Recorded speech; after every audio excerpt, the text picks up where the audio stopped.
ఈ భారతదేశంలో ఏ రాష్ట్రానికైనా అమలయ్యేది doctor BR Ambedkar గారి అమూల్యమైనటువంటి రాజ్యాంగం. అందులో పౌర హక్కులతో, అలాగే ఇప్పుడు మనం ఏదైతే రాజకీయం అని అంటున్నామో, అధికారం అంటున్నామో, మరి కార్పొరేటర్లు, ఎంపీలు, ఎమ్మెల్యేలు, ఇది ఎలక్షన్స్ అనేటటువంటి మాట ద్వారా ఒక ప్రభుత్వం అనేటటువంటి విధానాన్ని తీసుకొచ్చి మరి ప్రజలందరికీ కూడా ప్రజాస్వామ్య వ్యవస్థని మరి ప్రవేశపెట్టినటువంటి ఈ యొక్క రాజ్యాంగంలో మహిళలకి పెద్దపీట వేస్తూ, మహిళలు చదువుకోవాలి, మహిళలు ఉన్నతంగా బయటికి రావాలి, మహిళలు గొప్పవారు అవ్వాలి, ఉన్నతమైన స్థానాల్లో నిలబడాలి, చట్టబద్ధత కూడా కల్పించాలి, అలాగే చట్ట సభల్లో కూడా అవకాశాలు ఉండాలి అని చెప్పని ఎన్నో విధాలుగా రాజ్యాంగం తెలియపరిస్తే ఆ విధానాలన్నిటికీ కూడా తూట్లు పొడుస్తూ ప్రజలు ఇచ్చినటువంటి అవకాశాన్ని దుర్వినియోగం చేస్తూ ఇటు గౌరవ సీఎం గారు కావచ్చు, డిప్యూటీ సీఎం గారు కావచ్చు, హోంమంత్రి వర్యులు కావచ్చు, అలాగే నారా లోకేష్ గారు కావచ్చు, వాళ్ళ సొంత ఎజెండాస్తో మరి అలాగే జర్నలిజం మీద కూడా ఎదురు తిరిగేటటువంటి పరిస్థితి, జర్నలిస్టుల్ని సైతం అరెస్టులు చేసేటటువంటి పరిస్థితి. ఎందుకంటే వీళ్ళు నేర్పుతున్నారన్నమాట, మేము ఈ విధంగా సొంత రాజ్యాంగం క్రియేట్ చేసుకొని మేము ఈ రకంగా పరిపాలన చేస్తున్నాం, ప్రజలు ఓట్లేస్తే ప్రజలకి సేవ చేయకుండా సొంత ఎజెండాస్తో ఇట్లా ముందుకు పోవాలి ప్రభుత్వం అనేది మరి రానయ్యున్న రోజుల్లో ప్రతి ఒక్కరికి వీళ్ళు నేర్పుతున్నటువంటి బాట అన్నమాట. పర్టికులర్గా చూసుకుంటే ఇక్కడ హోంమంత్రి గారు కూడా వంగలపూడి అనిత గారు లేడీ, ఎందుకంటారు? ఈవిడన్నా సపోర్ట్ ఉండాలి కదా మహిళలకి. మరి స్త్రీ శక్తి అని చెప్పి ఏదో 6 సూత్రాల్లో ఒక సూత్రంగా చెప్పారు మరి లోకేష్ గారు. ఒక పక్కేమో చూసుకుంటే మా ప్రభుత్వంలో, మీ ప్రభుత్వం వచ్చిన తర్వాత అంతకుముందు 30,000 మంది మహిళలు మిస్ అయ్యారని పవన్ కళ్యాణ్ గారు ఆయన సైలెంట్ అయిపోయారు. మరి ఎక్కడ ఉన్నారు వీళ్ళంతా? నేను ప్రశ్నిస్తోంది కూడా ఆంధ్ర రాష్ట్ర మహిళల తరపున అదేనండి. నేను కూడా ప్రశ్నిస్తోంది, ఎన్నికల సమయంలో 30,000 మంది మహిళలు మిస్ అయ్యారని గుండెలు బాదుకున్నటువంటి పవన్ కళ్యాణ్ గారు ఈ రోజున రాష్ట్రంలో జరుగుతున్నటువంటి అరాచకాలను ప్రశ్నించడానికి ఎక్కడా అని మేము కూడా అడుగుతా ఉన్నాం. మరి బాలికలను ఉండట్లేదు, ముసలివారను ఉండట్లేదు, మరి మధ్య వయస్కులను ఉండట్లేదు, ఆడదైతే చాలు అన్న చందంగా మరి అరాచకాలు, అక్రమాలు జరుగుతూ ఉన్నాయి. అందులో పోలీసులు కూడా ఉంటా ఉన్నారు, పోలీసులు కూడా బలవుతున్నారు. మరి ఈ రకమైనటువంటి పరిస్థితుల్ని అధిగమించాల్సినటువంటి బాధ్యత ఎవరికైతే ఉంది అది ప్రభుత్వానికి ఉంది. హోమ్ మినిస్టర్ గారు అయితే కేవలం ఒక నియోజకవర్గానికి నేను ఎమ్మెల్యేని అనుకుంటున్నారు. ఈ రోజు కూడా ఆవిడ ఆంధ్ర రాష్ట్రానికి హోమ్ మినిస్టర్ అనేటువంటి ఆలోచన మర్చిపోయారేమోనని నాకు డౌట్ వస్తూ ఉందండి. ఎందుకంటే ఒక లేడీగా సాటి మహిళల మీద మరి ప్రతిపక్షంలో ఉన్నప్పుడు గొంతు చించుకున్నటువంటి ఈవిడ మరి ఈ సంవత్సర కాలంలో ఎన్ని దారుణాలు ఆడపిల్లల మీద జరుగుతూ ఉంటే, సుగాలి ప్రీతి కేసు ఏం చేశారండి, మచ్చుమర్రి పాప కేసు ఏం చేశారండి, ఈ రోజు వరకు కూడా అతి గతి లేదు. మరి నిన్న జరిగినటువంటి అనంతపురం కావచ్చు, మొన్న జరిగినటువంటి రాప్తాడు కావచ్చు, మరి నిన్నగాక మొన్న ఆదివారం నాడు నైటు మహిళా కానిస్టేబుల్పై జరిగినటువంటి దాడులు కావచ్చు, ఇంత భయంకరమైనటువంటి సిచ్యువేషన్స్ ఆంధ్ర రాష్ట్రంలో శాంతి భద్రతా లోపం జరుగుతూ ఉంటే నాకు తెలిసి చూస్తే రాష్ట్రపతి పాలన రావాల్సి ఉన్న అవసరం ఏమన్నా ఉందేమో.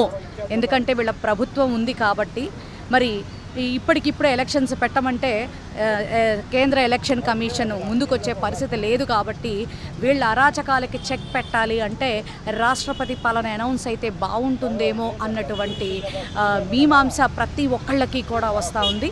మరి ఇంత భయంకరమైన సిచ్యువేషన్స్ నుంచి మరి ఈ కూటమి ప్రభుత్వానికి బుద్ధి రావాలి, ముందుగా సద్బుద్ధితో ముందుకెళ్లాలని రాష్ట్ర వ్యాప్తంగా కూడా ఈ రోజున వినతి పత్రాలు ఇవ్వడం జరిగింది. నమస్తే అండి, మైలవరం నియోజకవర్గం మహిళని, వైఎస్ఆర్సీపీ మహిళని.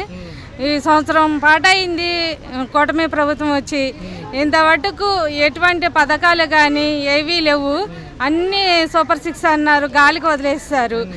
ఇంతవాటికి అమ్మఒడి లేదు, అన్నీ తీస్తారు పథకాలు. అది కాక పిల్లల మీద అగత్యాలు కూడా ఎక్కువైపోయినాయి. ఏం జరుగుతుంది? చంద్రబాబు నాయుడు గారు సీనియర్ నాయకులే కదా, మీరేం చేస్తున్నారు? పవన్ కళ్యాణ్ గారు మీరు ఎన్నో చెప్పారు కదా, మీరు ఎలాంటి వాళ్ళని ఎంకరేజ్ చేస్తాం వల్ల వీళ్ళకి ధైర్యం ఎక్కువైపోయి ఇంకా అగత్యాలు ఎక్కువ జరుగుతున్నాయి. చిన్న పిల్లల మీద అగత్యాలు చేస్తుంటే మీరు ఏం చేస్తున్నారండి? మీకు అనేది ఒక మనసాక్షి లేదా? వాళ్ళని ఎందుకు శిక్షించలేకపోతున్నారు? మీరు అనేది గట్టిగా మీరు నిలబడి ఎలాంటి వాళ్ళకి శిక్ష వేస్తే ఇంకొకళ్ళు ఇంకో తప్పు చేయడానికి భయపడతారండి.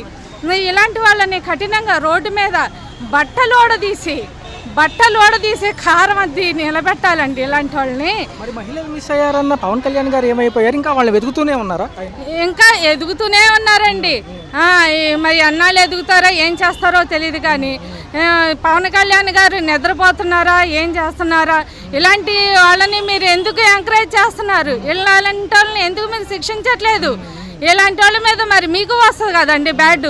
మీరు మంచిగా పరిపాలన చేయండి, అధికారం మీకు వచ్చింది కాబట్టి మీ పాలన మీరు చేయండి.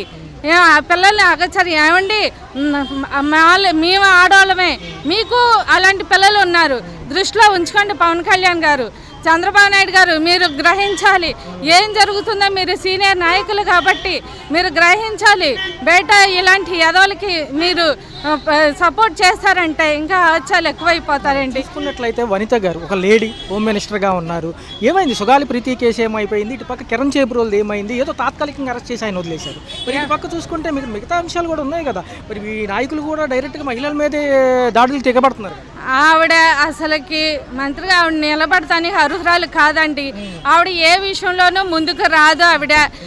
ఆవిడ సుఖం కోసం ఏసీలో కూర్చోడం కోసం అలాగా ఆవిడ గెలిచారే కానీ ఏ కార్యక్రమాల్లోనూ ఆవిడ ముందు రాదండి. ఆవిడ అనవసరం, ఆవిడ గురించి మాట్లాడుకోవడం కూడా అనవసరం. నిద్రపోవడానికి ఆ ఏసీలో కూర్చోడానికి మాత్రమే. ఆడవాళ్ళు ఎలాంటి నశింపులు ఎన్నో జరుగుతున్నాయి కానీ ఆవిడ చూస్తూ కూర్చుంటారు. గమనిస్తున్నారు మేడం. మరి ఏమంటారు? ఒక ముక్కలో చెప్పాలంటే కూటమి ప్రభుత్వం సంవత్సర పాలన అయిపోయింది, 4 ఏళ్ళు కూడా ఇలాగే దాట వేస్తారా? సంక్షేమం ఇచ్చే అవకాశం ఉంది?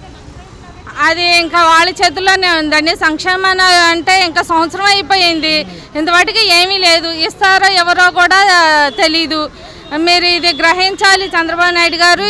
ఈ పాలన ఎలా ఉందంటే మరి అసలుకి దరిద్రప పాలన లాగా ఉంది. ప్రజలందరూ గ్రహిస్తున్నారు, మీరు గమనించాలి.